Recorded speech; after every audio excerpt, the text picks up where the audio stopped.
40 বছরের পুরনো ভুতুড়ে এক জেলখানা। চারিদিকে নিস্তব্ধতা যেন কানের তালা লাগিয়ে দেয়। এটি এমনই এক জায়গা, এক সময় মানুষের পথচারণায় মুখরিত হবার কথা ছিল। এই ভবনগুলো এখন দেখলে মনে হবে জীবন্ত কঙ্কাল। বলছিলাম পিরোজপুর জেলার বান্ডারী উপজেলার জেলখানার কথা। জেনারেল এরশাদ কেন নির্মাণ করেছিলেন প্রত্যেকটি উপজেলায় একটি করে জেলখানা? কিসের কারণে জেলখানাগুলো ভূতের রূপ ধারণ করলো? সবকিছু বিস্তারিত জানাবো আজকের এই ভিডিওতে।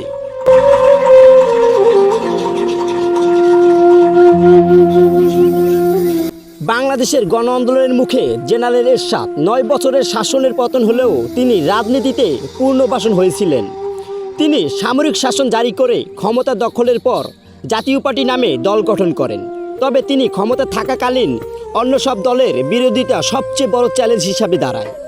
দেশকে কয়েকটি দেশে ভাগ করা সহ বেশ কিছু নির্মাণের পদক্ষেপ নিলেও পারেননি তা উদ্বোধন করতে। যেমন প্রতিটি উপজেলায় একটি করে জেলখানা নির্মাণ করেন, পারেনি উদ্বোধন করতে। উদ্বোধন না হবার কারণে এখানে বিরাজ করে গা ছমছমে এক নীরবতা। প্রতিটি দেওয়ালের অন্ধকারে দাঁড়িয়ে আছে অদ্ভুত কিছু দৃশ্য মনে হয়।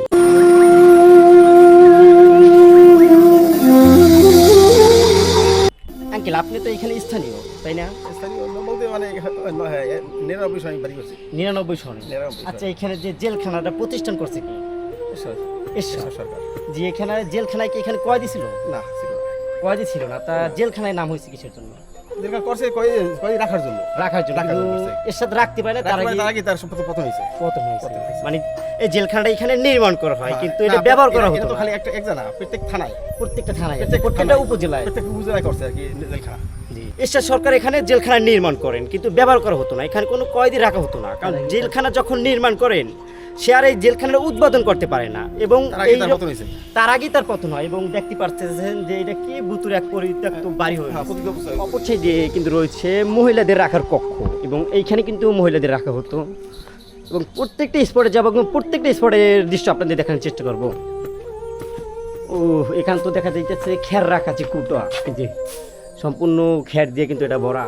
যেখানে পুরুষ ওয়ার্ডের মানে পুরুষ রাখা হতো এবং পুরুষ ওয়ার্ড বলা হয়। Let's go. উফ। এবং এইটা কি ওয়াশরুম? সম্ভবত এইখানে ওয়াশরুম। এবং দেখতে পাচ্ছেন কি এক ভুতুড়ে অবস্থা। এবং এরশাদ সরকার কিন্তু এটা নির্মাণ করে, কিন্তু উদ্বোধন করার আগেই কিন্তু তার দল থেকে তাকে বহিষ্কার করা হয়। এবং যেহেতু বহিষ্কার করা হয় তাই কিন্তু এটার উদ্বোধন করা হয় না। এবং এই অবস্থায় দেখা যায় যে বিগত 40 বছর হয় এই একই অবস্থায় রয়েছে। এবং এইখানে বসে কিন্তু রান্না বান্না করা হতো। এবং এই যে এটা ছিল সম্ভবত চুলা, না তাই না? এইটা ছিল চুলা। জেলখানায় যেরকম চুলা থাকে, আসলে এখানে না আসলে আপনারা বুঝবেন না, কারণ আপনারা হয়তো অনেকে জেলখানার ভিতরে আর কি যান নাই বা জেলখানার ভিতরে দৃশ্য দেখেন নাই। আর একটা মজার বিষয় কি, 40 বছর আগে দেখা যায় যে অতটা গ্যাস ছিল না, এখান থেকে কিন্তু লাকড়ি দিয়ে রান্না করা হতো, লাকড়ি দিয়ে। এবং লাকড়ির যে দোয়াটা এবং উপরে যে একটা আমি আকর্ষণ করলাম আর কি, দৃষ্টি আকর্ষণ করলাম যে উপরে কি সুন্দর একটি নকশা করা হয়, যে দোয়াটা যেন বাইরে করতে পারে। এই কারণে মানে ওটাতে দেখা যায় অ্যাভেলেবেল থাকে সবখানে, কিন্তু এই যে এইটা কিন্তু কোথাও দেখা যায় না। এবং রান্নাঘরের অপর সাইডে কিন্তু রয়েছে যে ওয়াশরুম, টয়লেট। মনে হইতেছে যে এখানে হচ্ছে ভিতরে পানি যাচ্ছে।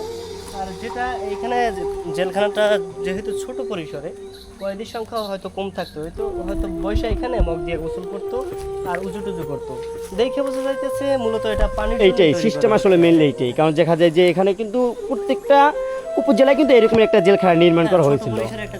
জি, অবশ্যই। এবং এখানে কিন্তু একটা খুব সুন্দর একটা দৃশ্য দেখা যাইতেছে, যে বট গাছের শিকড় দিয়ে কিন্তু একটা বোঝায় আট করা হয়েছে এই জায়গাটা।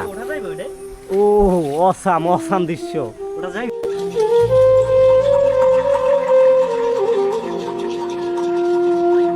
এবং এইখানে কিন্তু রয়েছে পানির কূপ।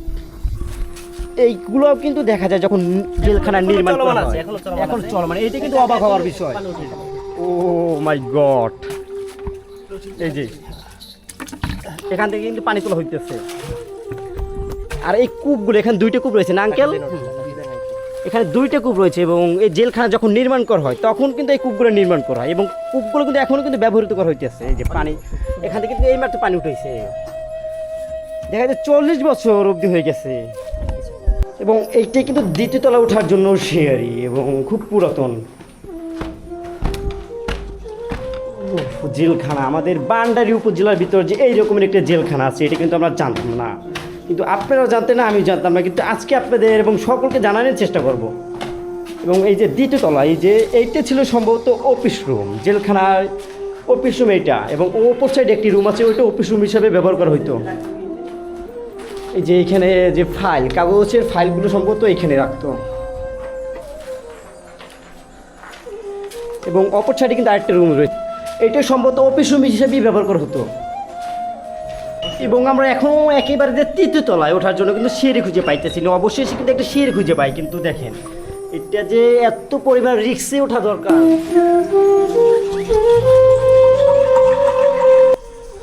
লও আপ লও, হাত লাগবে না। আপ লাগবে মেয়া, আপ না হইলে হইবে, কষ্ট হয়ে যেতে বেশি না। হ্যাঁ অনেক। এখানে ওঠার জন্য কিন্তু আমরা অফুরন্ত কষ্ট করছি, এবং সিঁড়ি কিন্তু দেখতে পাচ্ছেন যে সিঁড়ির অবস্থা কিন্তু এটা কিন্তু সিঁড়ি, এটা ছিল মূলত পানির ট্যাঙ্ক, এখানে কিন্তু পানি সংগ্রহ করে রাখা হতো, এবং এখানে কিন্তু সবজি উৎপাদন করা হইতো। হ্যাঁ, আমরা সবজি দিতেছি।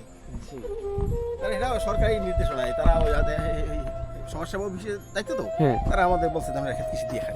ও আচ্ছা, এই